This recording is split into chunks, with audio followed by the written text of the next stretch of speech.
O mato dogo ke wheng mare mo mai fe fini ke mau. Panong oi ke ngahi. Pot for gun, whainui ni ke mau tō pe whamana tu mai. Ako naki ke mau tui ke toi tapu. Kore tō ke karofa mo ta tala po urimi mo ngahi tu mai. Pa mo rua mo mau ngai loto. Koe mo ke mau fia i lo i ai for ai a fia. Pea whalahi ai mau tui ke te koe. Mo fia i hanga to for ai ha to be Christ mo fa mo. Amen. Amen. Amen. E koe tau le man to atin to tapu o mata pe ai. Koe to tap na fa mana vai. Ando koe o ti mo te vai tolu ve sta ha no be fo koe pot for to be fa mana me o tua.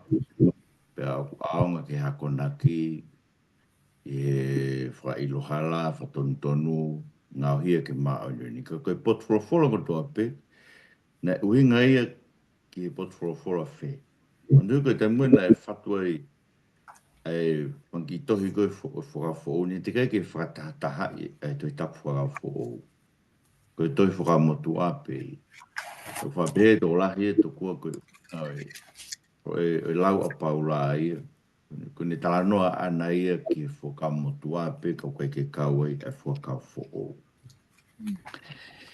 Sei que mo no foi fo ka fo o. Ango luke va he wa fa ves fa fa.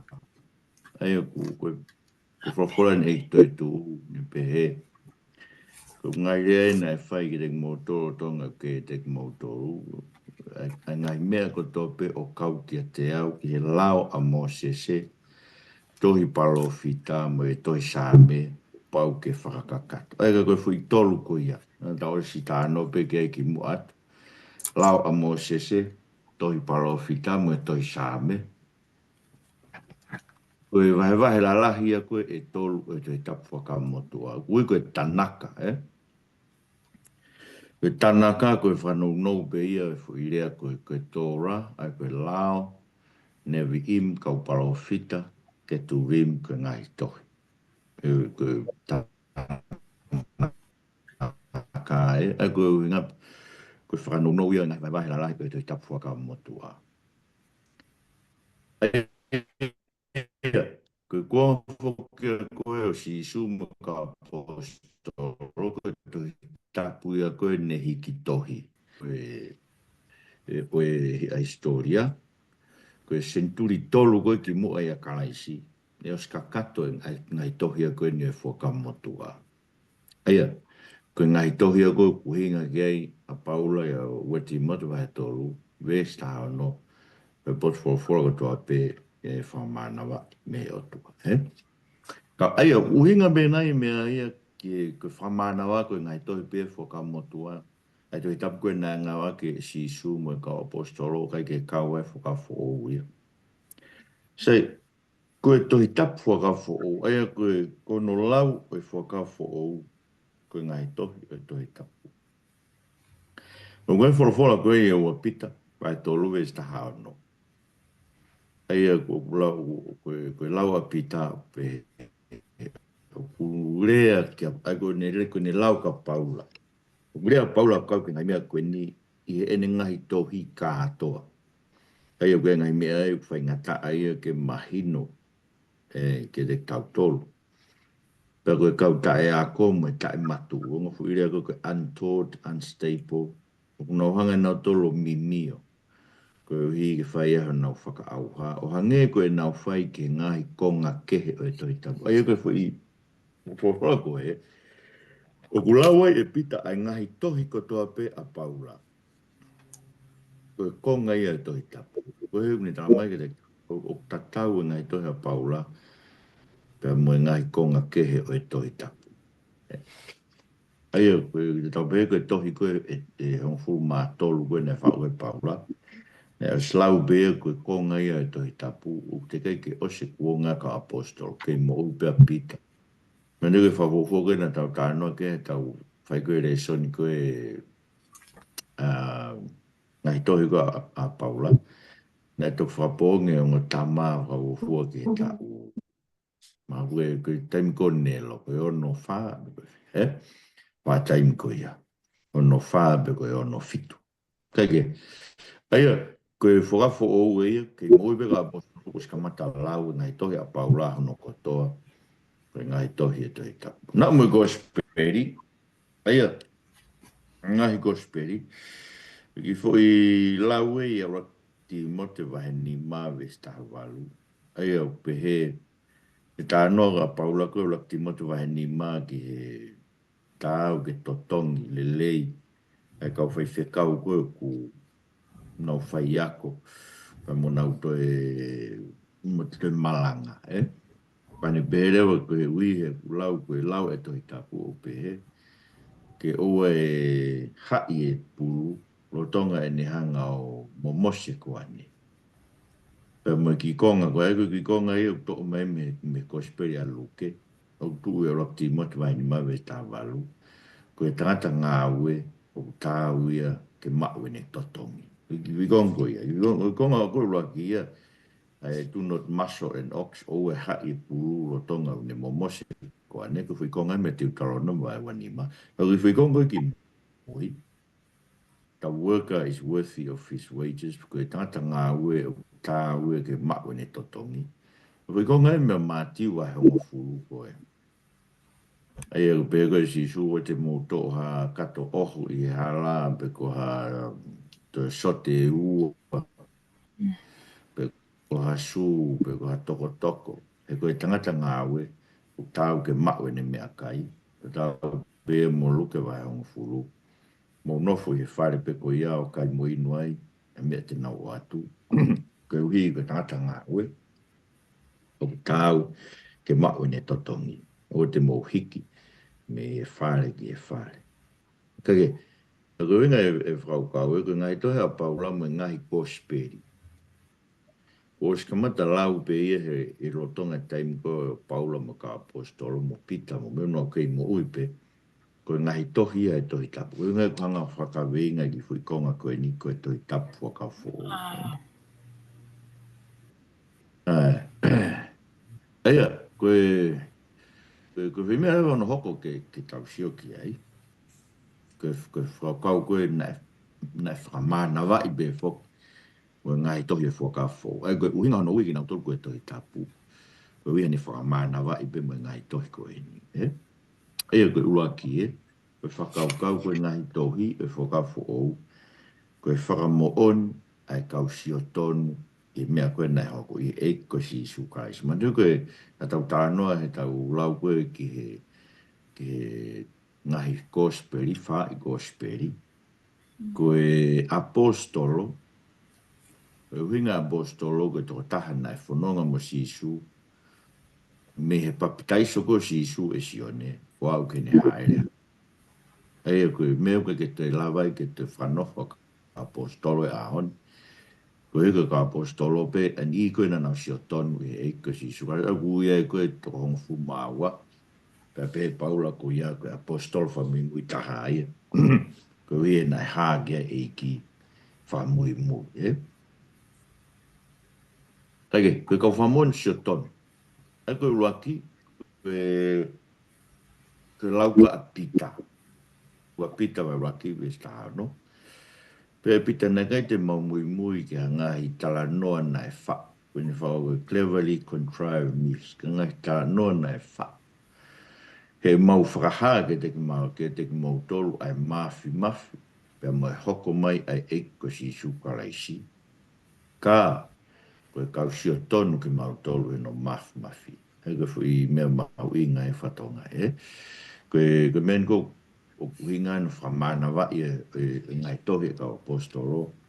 Ko ina nau si o tonu I mafi e ko si Isu Christ. Ko matala pita ke nau mama tonu koe ki he eiki I mo unga koe ha whakakehe.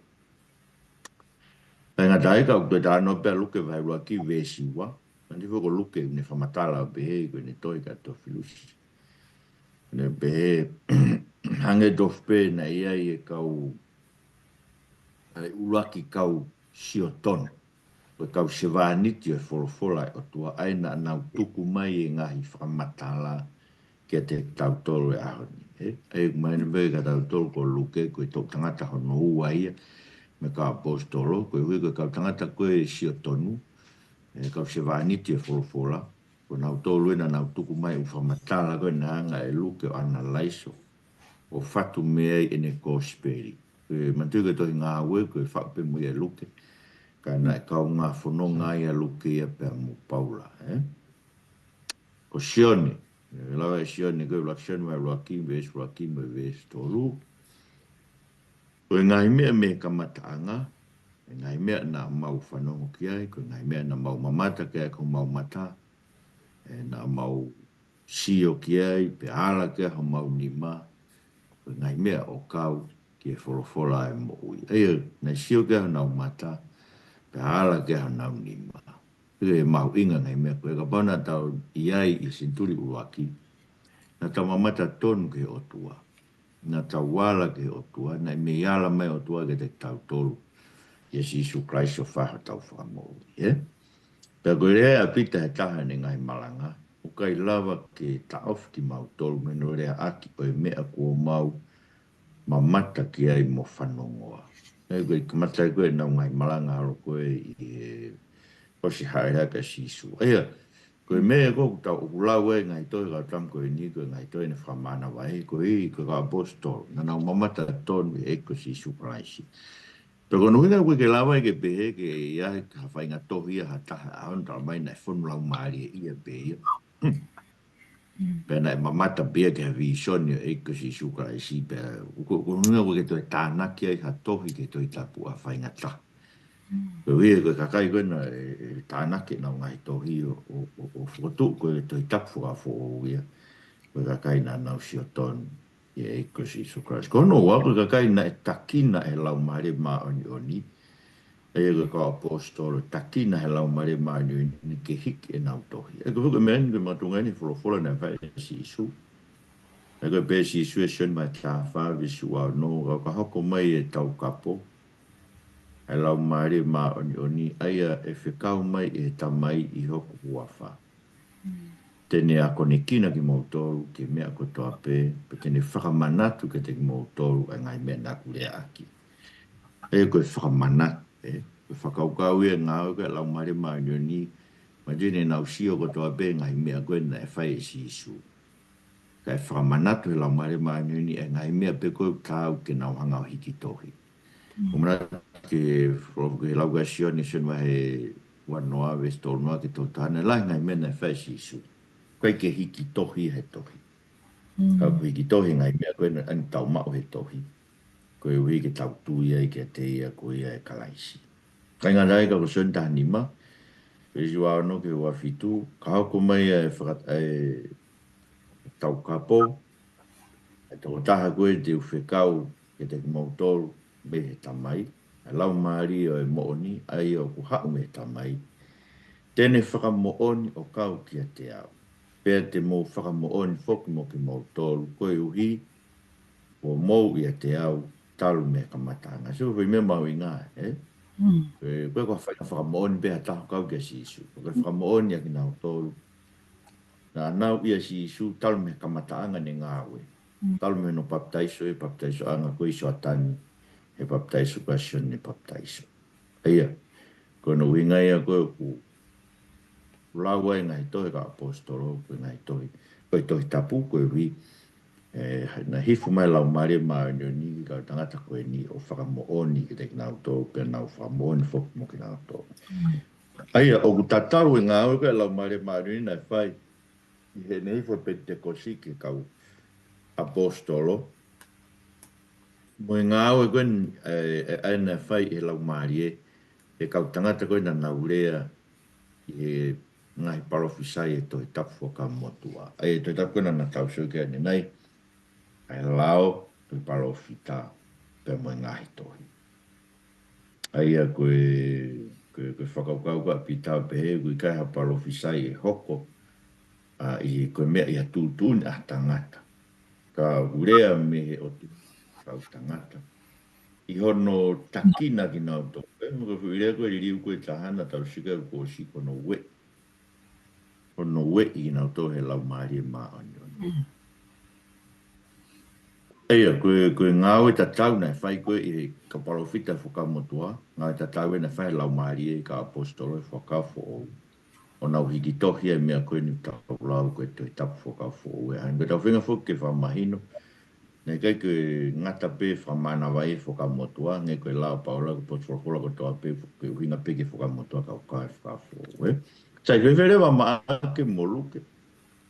Nanduko maake moluke koe ko haunga apostolo ia.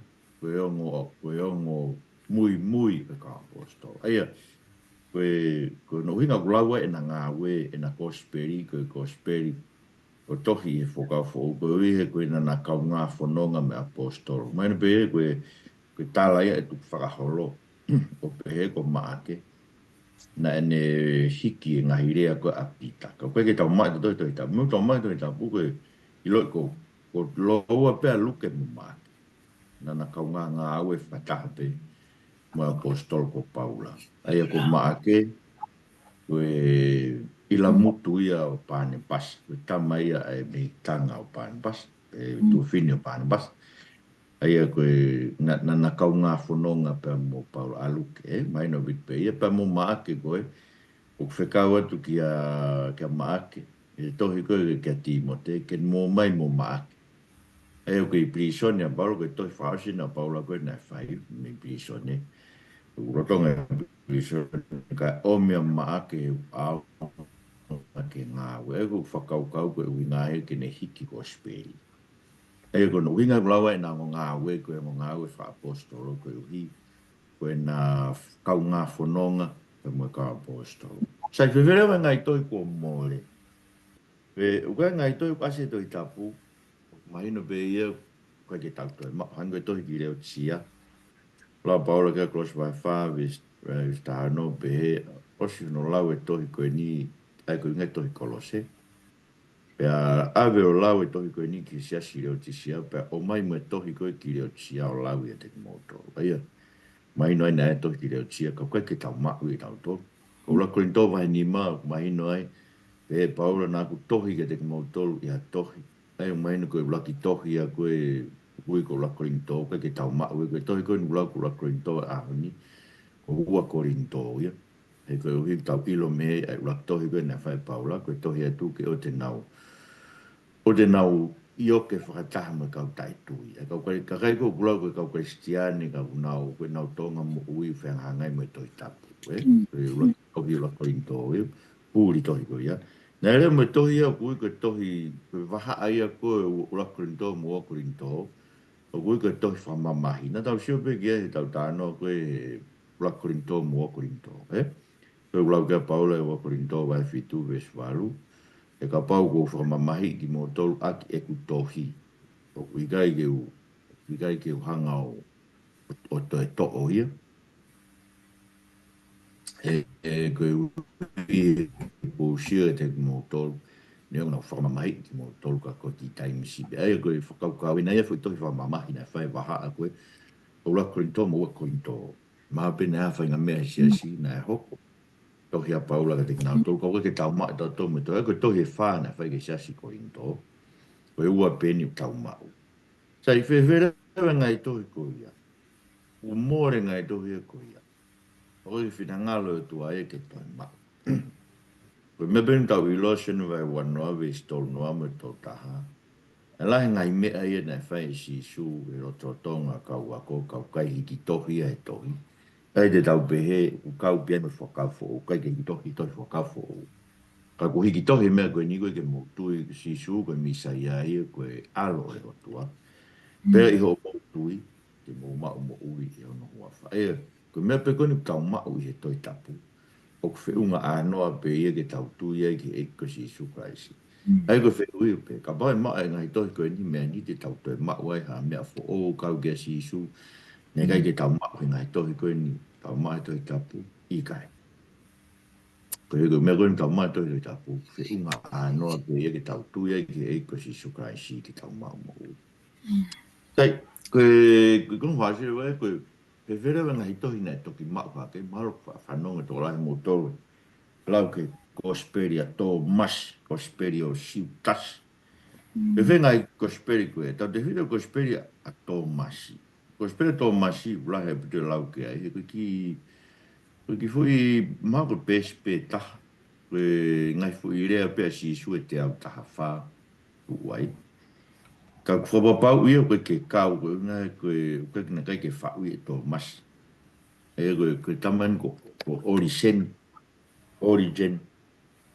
ka hai ka tamai falau mari ko e sesi ko ne lawe ana ka ke gospel to masi takai holo foki ma gospel e fatatau ke no di tofi e to masi ko e hau e ngahi me ani me haka kaina na tau mo ke fau e ngahi me ani ka ko tari pe e siasi e ngahi gospel e fa aina is maino bit pe e ne unga to masmo ai fo ko gospel pe ne fa ne matoti tari e siasi taru meno kamatanga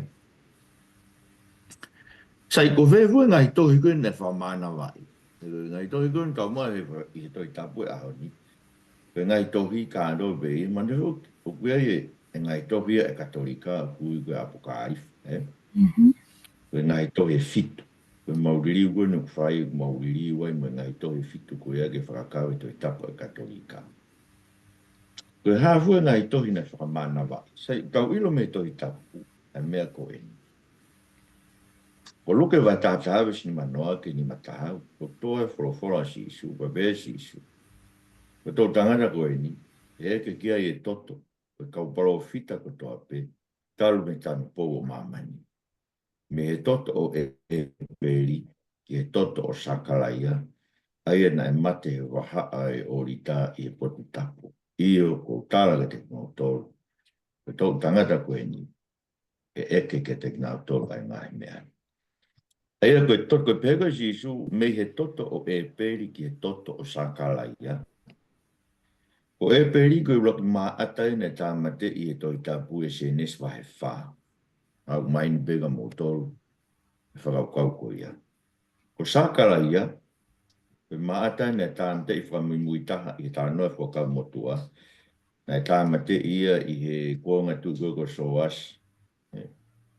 I ua kalonikari wahe ua whā. Koe maata whamimui ta hai. Aia ko nom, koe hare wano mahu inga mea koe. Mea se neski a ua kalonikari. Kau maata ko toa pe mea se neski a ua kalonikari.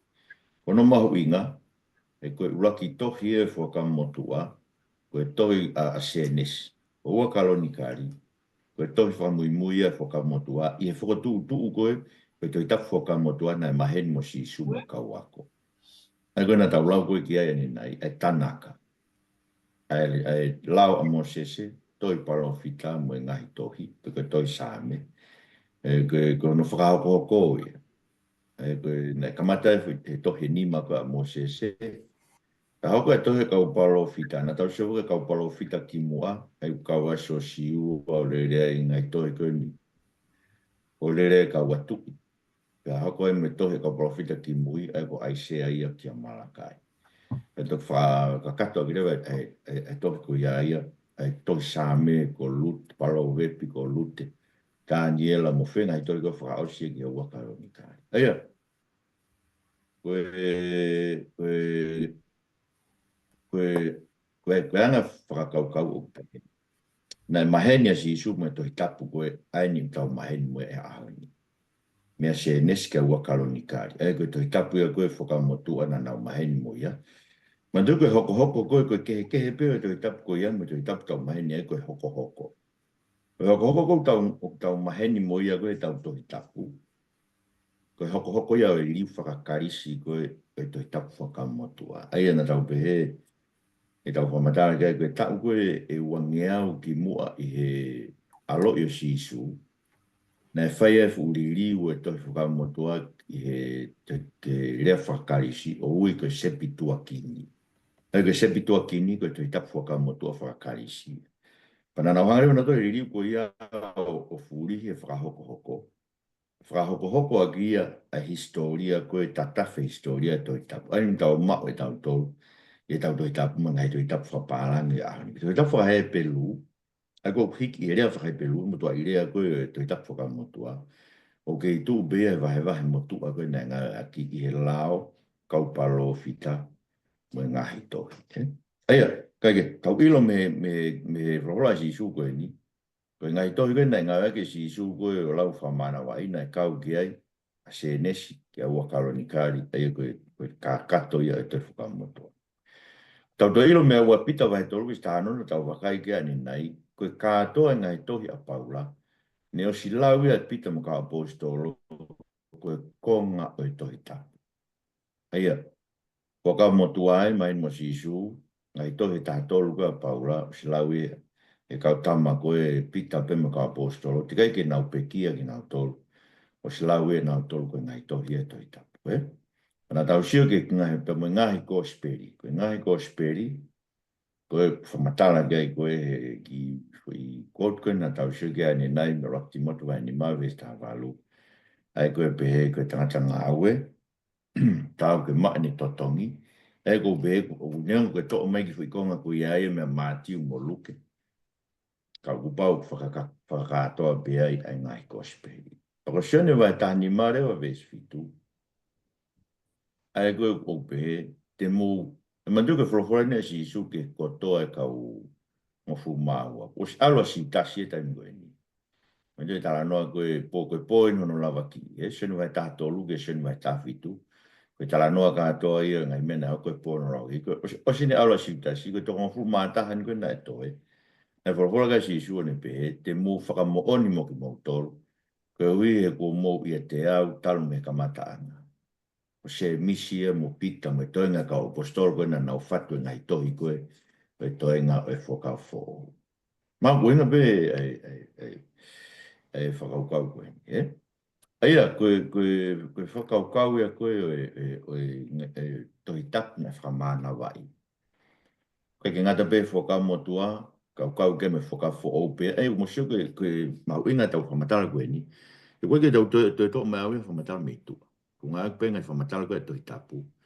Ke whakamo oni ke te tau tolu, ai mea kou tau ilo o kau ke tohi tapu. Kau e ngai tohi a paula, ngai tohi na silau pe koe tohi tapu, whakau fo ou. Na whamanawa e ngai tohi koe ni, koe hui koe whakamo oni e kau sio ton, takina kina tohi lau maari e, maa ke moluke, ke nana mui he a kenga whakapostolu, amnak pe uinga fo irea koe a kenga, uinga pe koe siping, e ngā tai, me be me ngai tohi e nei kai ke mau ka whiunga be ngai tohi koe ko tau mau, koe ngai tohi be whiunga ke tau mau e whakamo ui. Ngai tohi koe nu toki mau hake kau ko speria tō masi, mai no bipene kai ke tāri e siasi, e ui kai koe ngai tohi e nai whai e ka kai ko ia ango tō masi mo si tas mo pita mo nginau tō. Me ngai tohi na tuku whai ka kai ke ki mui o tohi e hingoa kau tama ko ia. Koe tohi tapu e nai whakamana vai, kau mau be me whakafo ou, e kau kotoa ki ai, kotoa e whakamotua, kotoa ngai tohi a paula, kotoa ngai kosperi, mo kotoa e ngai tohi whaka apostolo. Ia, veu, ia,